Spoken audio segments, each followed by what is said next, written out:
हिवाळी अधिवेशनाचं सूप वाजल्यानं मंत्री गिरीश महाजन आता जरांगे पाटील यांच्या भेटीसाठी जाणार आहेत. 24 डिसेंबरच्या डेडलाईनपूर्वी जरांगे पाटलांची समजूत काढण्याचा पुन्हा एकदा प्रयत्न होणार आहे. मंत्री गिरीश महाजन आज अन्य एका मंत्र्यांसोबत जरांगे पाटील यांची भेट घेणार आहेत. राज्यामध्ये मराठा आरक्षणाचा मुद्दा चांगलाच गाजतोय आणि मराठा आरक्षणाच्या संदर्भात जरांगे पाटलांनी सरकारला दिलेली मुदत 24 डिसेंबरची आहे. अशातच मनोज जरांगेंनी अंतरवाली सराटीमध्ये बैठक बोलावलेली आहे. 123 गावातल्या मराठा बांधव या बैठकीला हजर राहणार असल्याचं सांगितलं जात आहे.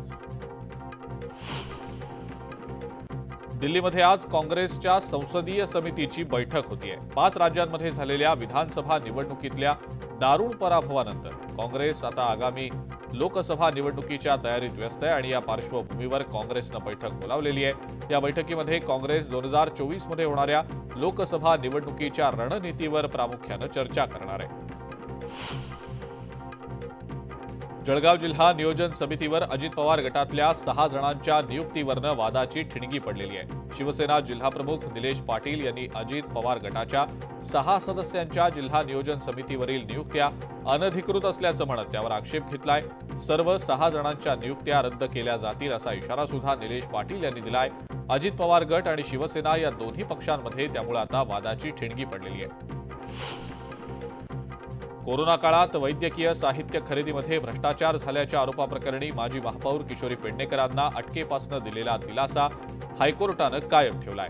पेडणेकर यांना सध्या अटक करण्याची आवश्यकता नाही असं सकृतदर्शनी निरीक्षण नोंदवत कोर्टानं पेडणेकर यांना अटकेपासून संरक्षण दिलं होतं. मुंबई पोलिसांच्या आर्थिक गुन्हे शाखेनं शिवसेना नेते आदित्य ठाकरे यांचे निकटवर्तीय असलेल्या पुण्य पारीख यांची आर्थिक गुन्हे शाखेनं चौकशी केलेली आहे. रेमडेसिवीर घोटाळा प्रकरणी ही चौकशी करण्यात आलेली आहे. त्यांच्यावर सुमारे 5 कोटी 96 लाख रुपयांच्या घोटाळ्याचा आरोप आहे. यात इंजेक्शनचे दर वाढवण्यात आल्यासह इतरही काही आरोप करण्यात आले. जे रुग्णालयातील त्वचा विभाग प्रमुख डॉक्टर महेंद्र कुरा यांना निवासी डॉक्टरांचा विरोध पाहता सक्तीच्या रजेवर पाठवलं गेलंय. मात्र त्वचा विभागातील निवासी विभाग प्रमुख डॉक्टर कुरा यांना कायमस्वरूपी निलंबित करेपर्यंत आंदोलन सुरूच ठेवणार असल्याचा निर्धार निवासी डॉक्टरांनी आता केलेला आहे. जे रुग्णालयातल्या सगळ्या निवासी डॉक्टरांनी त्वचा विभागातल्या निवासी डॉक्टरांच्या भूमिकेला पाठिंबा दर्शवण्यासाठी 28 डिसेंबरपासून बेमुदत संपावर जाणार असल्याचं पत्र अधिष्ठाता डॉक्टर पल्लवी सापळे यांना दिलेलं आहे. राज्यामध्ये ढगाळ वातावरण जरी असलं तरी उत्तरेकडून राज्याकडे वाहत असलेल्या शीतलहरीमुळे राज्यातल्या अनेक भागांमध्ये थंडीची लाट आलेली आहे. विशेषतः विदर्भातल्या बहुतांश जिल्ह्यांमध्ये गारठा वाढलेला आहे.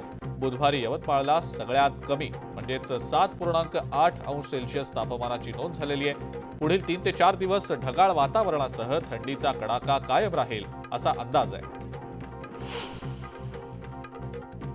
गेल्या काही दिवसांपासून अहमदनगर शहरासह जिल्ह्यात सकाळी धुक्याची दाट चादर पसरल्याचं पाहायला मिळतंय. नगर पाथर्डी रस्त्यावरच्या चांदबिबी महाल परिसरातील धुक्याची दाट चादर पसरल्याचं पाहायला मिळालं.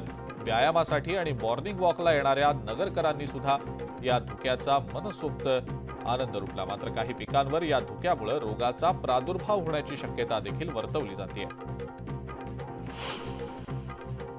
सांगलीमध्ये विक्रीसाठी तयार द्राक्ष घडांवर आता नव्यानंच करप्यासारख्या बुरशीजन्य रोगाचा प्रादुर्भाव झालाय. द्राक्ष बागेतले तयार घड कुजत असल्यानं शेतकरी आता धास्तावले. तासगाव आणि मिरजमधल्या 500हून अधिक एकर द्राक्ष बागेला त्याचा फटका बसलाय. धाराशिवमध्ये पपईला सध्या बाजारात 1 ते 2 रुपये किलो इतका दर मिळतोय. लागवडीचा खर्च देखील निघत नसल्यानं शेतकरी संकटात सापडलेत. यालाच वैतागून एका शेतकऱ्यानं चक्क 1.25 एकर पपईच्या बागेवर रोटावेटर फिरवलेला आहे. रोटावेटर फिरवत शेतकऱ्यानं ही संपूर्ण बाग उद्ध्वस्त केल्याचं दृश्य पाहायला मिळालंय. शेगाव ते पंढरपूर पालखी मार्गाचं काम रखडल्यानं धाराशिवमधले स्थानिक आक्रमक झाले. पालखी मार्गाचं काम धाराशिवमधल्या येरमाळा गावात गेल्या 3 वर्षांपासून रखडलेलं आहे. त्यामुळे हे काम वेळेत पूर्ण करण्याच्या मागणीसाठी येरमाळातले ग्रामस्थ आक्रमक झाले. मुंबई आणि परिसरातल्या वातावरणातही सातत्यानं बदल होत असून हवेची गुणवत्ता खालावतीये. पूर्व उपनगरांमधल्या सायनमध्ये हवा गुणवत्ता निर्देशांक हा 427 वर गेलेला होता. वायू प्रदूषणाचं हे प्रमाण आरोग्यासाठी अत्यंत घातक मानलं जातं. तर पश्चिम उपनगरातल्या जुहू परिसरातलं वायू प्रदूषण वाढलं असून तिथं एअर क्वालिटी इंडेक्स 281 वर पोहोचला होता. हे प्रमाण अति खराब हवेच्या गुणवत्तेमध्ये मोडतं.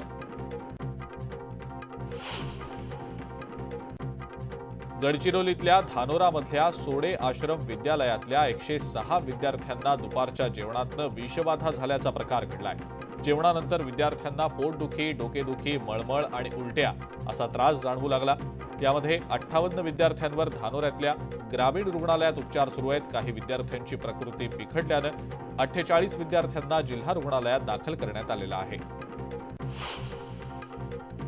राज्यातल्या शिक्षक भरतीसाठी रिक्त पदांच्या जाहिराती पवित्र संकेतस्थळावर देण्याबाबतच्या सूचना दिल्या गेलेल्या होत्या. मात्र हिवाळी अधिवेशनामध्ये बिंदू नामावलीतील दुरुस्तीसंदर्भात प्रश्न उपस्थित करण्यात आल्यानं त्याबाबत कार्यवाही करणं आवश्यक आहे. त्यामुळे एकूण रिक्त पदांच्या 80% ऐवजी 70% रिक्त पदांची मागणी पवित्र संकेतस्थळावर देण्याची नवी सूचना आता करण्यात आलेली आहे. धाराशिव जिल्हाधिकारी कार्यालयासमोर भारतीय दलित साहित्य कृती समितीनं धरणे आंदोलन सुरू केलंय. महाराष्ट्रातील सगळ्या जिल्ह्यांमधल्या भूमिहीन कुटुंबातल्या गरीब शेतकरी, सर्वसामान्य दलित जनतेला आर्थिक दर्जा उंचावण्यासाठी शासनाच्या ताब्यात असलेल्या गायरान जमिनी दिल्या जाव्यात, ही मुख्य मागणी आंदोलकांनी केली आहे. गोंदिया नगर परिषदेअंतर्गत येणाऱ्या अनुकंपा धारकांनी गेल्या 14 डिसेंबरपासून अन्नत्याग आंदोलन सुरू केलंय. आंदोलनकर्त्यांपैकी दोघांची प्रकृती खालावल्यानं त्यांना रुग्णालयात दाखल करण्यात आलेलं आहे. सर्वांना नियुक्तीपत्र देणं आपल्या अधिकार क्षेत्रात नसल्याचं मुख्याधिकाऱ्यांनी सांगितल्यानं तोडगा नेमका कसा निघणार हा प्रश्नच आहे. मुंबई शहरामध्ये असलेल्या ब्रिटिशकालीन आणि जीर्ण झालेल्या जलवाहिन्या फुटण्याची संख्या वाढलेली आहे. गेल्या 2 वर्षात शहर आणि उपनगरात जलवाहिन्या फुटण्याच्या तब्बल 55,000 तक्रारी नोंदवण्यात आल्या. यात पूर्व उपनगरांमध्ये सर्वाधिक 20,276 तक्रारी होत्या. या घटनांमुळे लाखो लिटर पाण्याची नासाडी होतीये. वाढती लोकसंख्या आणि वाहनांच्या संख्येमध्ये झपाट्यानं वाढ होत असल्यानं पार्किंगचा मोठा प्रश्न निर्माण झालाय.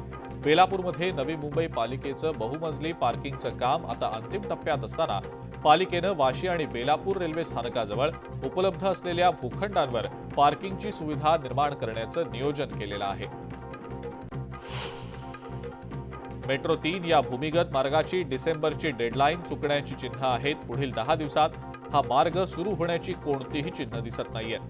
गाडीची रखडलेली चाचणी, कारशेडचं अपूर्ण काम यामुळे 10 स्थानकांच्या पहिल्या टप्प्याला विलंब होतोय.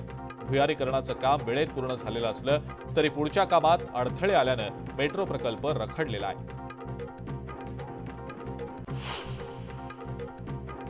मेक इन इंडिया अंतर्गत येणाऱ्या एसी लोकलची प्रवासी क्षमता 14% कमी असेल. परिणामी या लोकल गर्दीचा प्रश्न कायम राहणार असल्याचं दिसतंय. सध्याच्या एसी लोकलमध्ये 1,174 प्रवासी वाहून नेण्याची क्षमता आहे आणि या तुलनेत नवीन एसी लोकलमधनं 1,028 प्रवासीच प्रवास करू शकतील.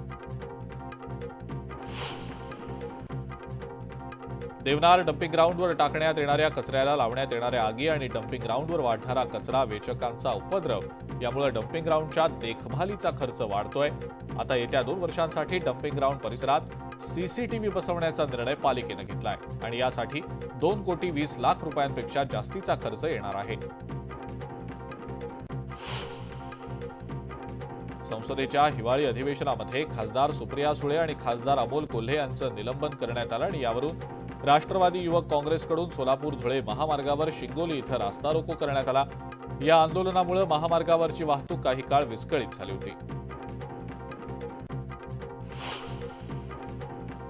तुळजाभवानी मातेच्या पौष महिन्यातील शाकंभरी नवरात्र महोत्सवाला 18 जानेवारीपासून सुरुवात होणार आहे आणि या पार्श्वभूमीवर तयारी संदर्भात जिल्हाधिकारी डॉक्टर सचिन ओंबासे यांनी मंदिर संस्थांचे कर्मचारी, पुजारी आणि अधिकाऱ्यांसोबत आढावा बैठक घेतलेली आहे. 11 जानेवारीपासून देवीची मंचकी निद्रा सुरू होणार आहे आणि याआधीच मंदिर संस्थान उत्सवाच्या कामाला लागलेलं आहे. अहमदनगर शहरातले नव्यानं तयार केलेले रस्ते आता पुन्हा एकदा खराब झाले. 1 वर्षाच्या आतच हे सगळे रस्ते खराब झाले. त्यामुळे या रस्त्यांच्या कामासाठी होणारा कोट्यवधींचा खर्च नेमका कुणासाठी केला जातोय हा प्रश्न आता सर्वसामान्य नागरिक विचारतायत.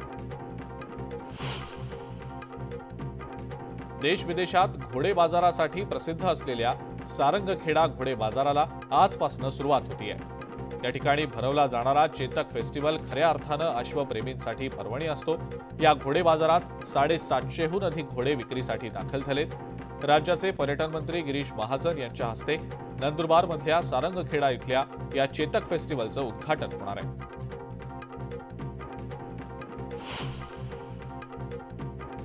दक्षिण सोलापूरमधल्या कासेगाव इथं श्री खंडोबा यात्रेच्या निमित्तानं भव्य कुस्ती स्पर्धा आयोजित करण्यात आलेल्या होत्या।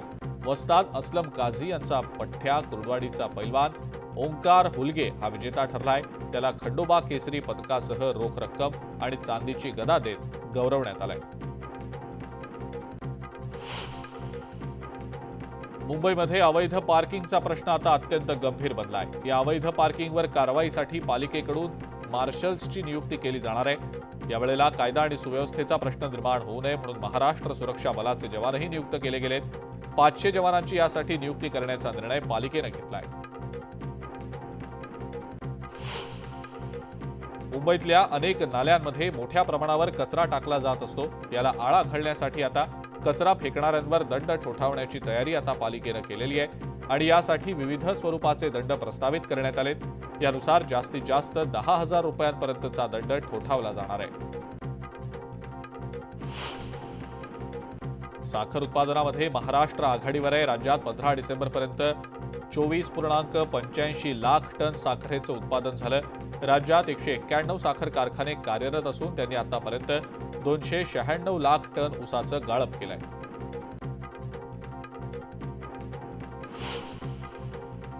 म्हाडाच्या कोकण मंडळाच्या विरार बोळिंज प्रकल्पातील प्रथम येणाऱ्यास प्रथम प्राधान्य योजनेतल्या 2278 घरांसाठी हळूहळू प्रतिसाद वाढतोय। सूर्या प्रादेशिक पाणी पुरवठा योजनेतलं पाणी या प्रकल्पाला उपलब्ध झाल्यानंतर घरांच्या मागणीमध्ये आता वाढ होतीये आणि त्यामुळेच 2278 घरांसाठी आतापर्यंत 1060 इच्छुकांनी अर्ज केले।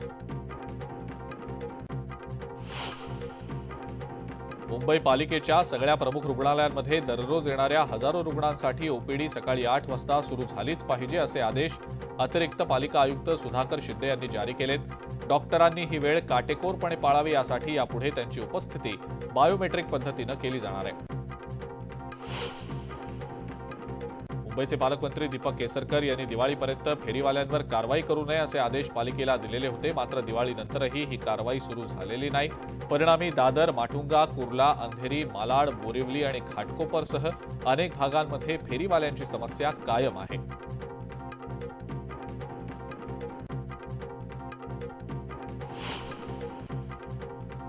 सुक्या मासळीची आवक घटल्यानं आणि मागणीमध्ये वाढ झाल्यानं दरांमध्ये सुद्धा आता वाढ झालेली आहे। बोंबील आणि करंदीचे दर गगनाला भिडले असून त्यांची 600 रुपये किलोनं विक्री होतीये। मात्र तरी सुद्धा किनारपट्टीवरील रहिवासी ही महागडी मासळी विकत घेत असल्याचं पाहायला मिळत आहे। नाशिक शहरामध्ये डेंग्यू रुग्णांचं प्रमाण वाढत असल्यानं नागरिक आणि प्रशासनाची चिंता सुद्धा वाढलेली आहे। डिसेंबरच्या 2 आठवड्यात डेंग्यूचे 150 नवे रुग्ण आढळल्यानं बाधितांचा एकूण आकडा आता 1135 वर पोहोचलाय। सद्यस्थितीत डेंग्यूच्या 21 रुग्णांवर पालिका आणि खासगी रुग्णालयांमध्ये उपचार सुरू आहेत। यंदाचा मराठी भाषेतल्या साहित्य अकादमीचा पुरस्कार हा कोल्हापूरमधल्या कृष्णात खोत यांच्या रिंगाणा या कादंबरीला जाहीर करण्यात आलेला आहे। देशातील 24 भाषांमध्ये प्रत्येकी एक पुरस्कार जाहीर केला जात असतो। यात मराठी भाषेतला साहित्य अकादमीचा पुरस्कार या कादंबरीला आता जाहीर करण्यात आलाय। महामेट्रोनं पिंपरी चिंचवड महानगरपालिका ते निगडीपर्यंतच्या मार्गाच्या विस्तारीकरणाची 910 कोटी रुपयांची निविदा आता प्रसिद्ध केलेली आहे। विस्तारित मार्गाचं काम 3 वर्ष आणि 3 महिन्यात पूर्ण करण्याचं महामेट्रोचं नियोजन आहे। पुणे मेट्रोतील स्वारगेट ते पिंपरी चिंचवड पालिका या मार्गिका 1 मधील प्रवाशांच्या दृष्टीनं हा मेट्रो मार्ग अत्यंत महत्त्वाचा आहे। पालघरमधील महाराष्ट्र राज्य मार्ग परिवहन महामंडळाची 4 आगारं नफ्यात आलेली आहेत। यात डहाणू आगार सर्वाधिक म्हणजेच 36 लाख रुपये नफ्यात असून जव्हार आगार 34 लाख रुपये इतकं नफ्यात आलेलं आहे। गेल्या वर्षी या आगारांमध्ये 44 लाख प्रवाशांनी प्रवास केला असून यावर्षी तब्बल 57 लाख प्रवाशांनी या आगाराच्या बसेसमधून प्रवास केला आहे।